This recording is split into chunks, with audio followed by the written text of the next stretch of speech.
to my YouTube channel. It's me, Lornix Sweden Vlog. Ayan. Yes, for today's video ay gagawin ko ang isang sauce na tinatawag na mixed chivas para sa chips or sa french fries na halimbawa kayo ay nag-relax sa loob ng bahay at kakainin kayong chips, so need talaga siya ng sauce. So, ayan ay aking gagawin at ipapakita ko sa inyo kung ano ang mga ingredients niya at kung papaano.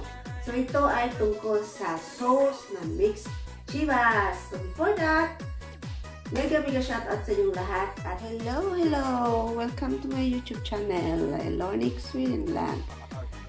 For today's video ay ang aking gagawin ay isang sauce sa tinatawag mixed chivas para dito sa mga chips. Ito, kapag ikay nasa bar, tapos iniinom ka, kaya ito ang sauce na i-recommend or i-serve sa loob ng bar. So, chivas, mixed chivas, isang Greek's yogurt, isang creme fraiche. Lahat dito guys ay lactose free. Alam niyo kung bakit? Dahil yung asawa ko ay lactose free siya. Hindi siya pwede sa pure na yogurt at pure na cream. So, meron din tayong isang citron at itong grass onions at meron ding salt. Ayan. Ngayon, meron din akong strawberry. Ilalagay ko siya sa ibabaw after sa paggawa ng sauce. So, let's start to guys. So guys, umpisahan na natin ang ating dalawang bowl na to. Dito ko ilalagay pag matapos na. Tig-isa kami ng asawa ko dahil midsummer ngayon dito sa Sweden. So, kailangan naming miss. Yung ibig sabihin yan, mag-relax dahil mag-celebrate ng midsummer dito sa Sweden. So, ayan, unahin ko ang creme fraiche. Ilalagay. Ayan, lahatin ko na siya, no? Ito ko na siya ilagay. I-mix ko na siya lahat. Tapos, itong yogurt, lactose free, natural. Ito ang laging ginagamit kapag ikay magawa ng sauce. Dahil ito ay malaki, ano siya, 500 grams. So, hatiin ko lang siya. Dahil ang creme fraiche ay 250 grams lang. So, hindi siya ma-balance if ilalagay mo ang 500 grams. Dahil ang creme fraiche mo ay, so kalahati nito is 250. So, ayan. So,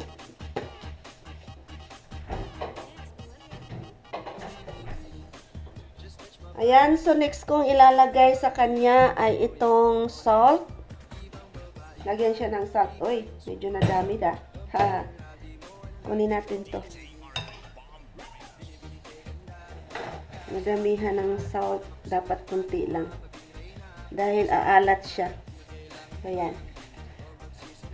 Ayan. So, next kong ilalagay itong onions, grass onions. Lagay siya dyan. Tapos, ito ang citron. Pigain siya. Meron talaga sanang pampapiga, pero I have no one. Kahit isa. Pero next time bibili ako. Ayan.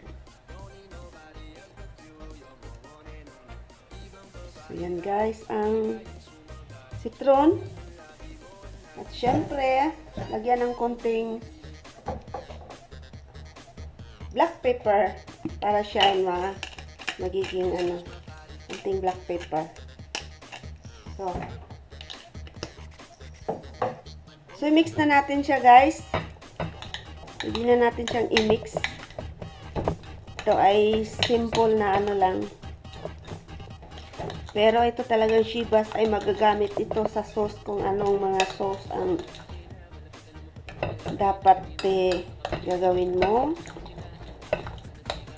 Wala siyang mayonnaise. Ito lang dalawa dahil ito talaga ang pang-ano niya.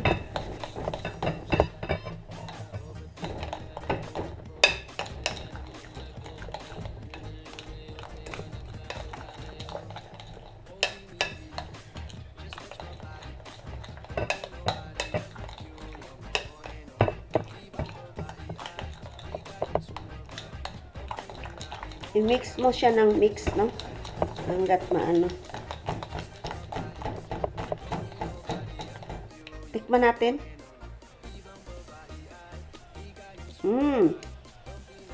Kunting citron, guys.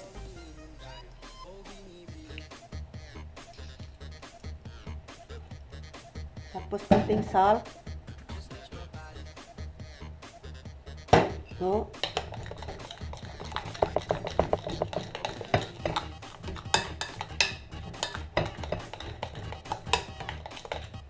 tikman nga natin ulit. Ayan. So, yan na guys. Ngayon, ilipat ko na siya dito dahil tag-iisa kami ng asawa. So, ayan, natapos na guys. So, ilipat ko na siya. Nandito na sa isang unang bowl. Tag-isa kami ng asawa ko dahil ay midsummer today. So, kailangan namin ng sauce sa isang chips. Ayan. So, ito na yung sauce niya. Para siya gumaganda, lalagyan natin siya ng isang ganyan. Isang dito sa ibabaw. At kunti sa ibabaw. Tabi. Ayan. Ayan. So, etong chips ang aming anuhin. Ayan siya.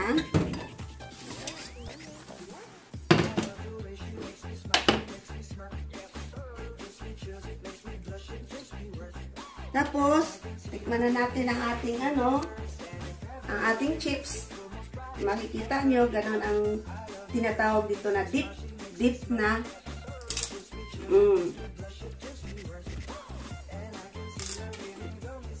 Ito ang sauce niya, guys. Dahil sobrang dami siya. Ganyan siya. Ang sarap. So, yan ang dip chivas sauce.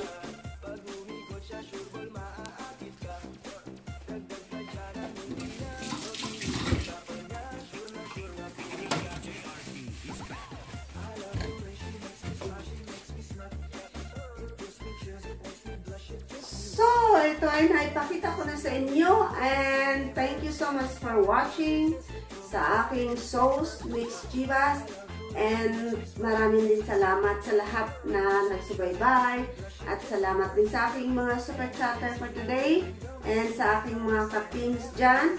Salamat din sa aking mga VIP exclusive member and I hope see you next time sa aking vlog and sa hindi pa nakapag-subscribe, please subscribe and like and share ang aking video and i-click niyo ang button bell para sa next notification. Bye-bye!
Di ako apurado pero sa'yo ano ba